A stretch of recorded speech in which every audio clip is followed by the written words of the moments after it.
बेंगलुरु में मुस्लिम industrialist association in दिनों lockdown की वजह से मुलाजिमत खो चुके नौजवानों को मुफ्त रहनुमाई फराहम कर रहा है। हुनरमंद खवातीन को घर बैठे ही ऑनलाइन बिजनेस शुरू करने की तरबियत दी जा रही है।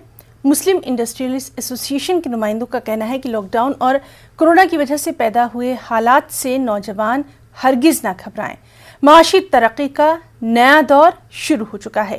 रोजगार की तलाश कर रहे नौजवानों, घरेलू खवातीन के लिए कई बेहतर नए मौके भी पैदा हो रहे हैं। प्रोफेशनल्स उनके अंदर जो एंटरप्रेन्योरशिप या स्टार्टअप करने का इरादा था, जो रिस्क नहीं लेना चाह रहे थे, वो सब अभी लॉकडाउन के पीरियड में इससे ज्यादा रिस्क कुछ नहीं है। तो ये समझ के स्टार्टअप्स ज्यादा हो गए हैं। ज्यादा से ज्यादा प्रॉब्लम्स जो आइडेंटिफाई करके थे उसके सॉल्यूशंस आ रहे हैं। कंप्लीट वो बोलते हैं ना, कंप्लीट डाइवर्सिफाइड स्टार्टअप्स आ रहे हैं, डाइवर्सिफाइड एंटरप्रेन्योरशिप हो रही है। और दूसरे जो बहुत से जो एम्प्लॉयज है उनके सैलरीज कट हो गए, तो वर्क फ्रॉम होम कर रहे हैं। तो घर से जो बचा हुआ टाइम है, they are doing startups and they are doing small businesses from home.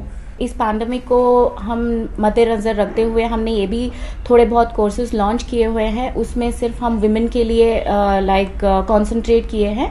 जैसे कि आपको तो पता ही है कि women is a power of everything and she has all the born entrepreneurial skills. It's just that people are not able to do because they are not able to identify what is their passion is all about.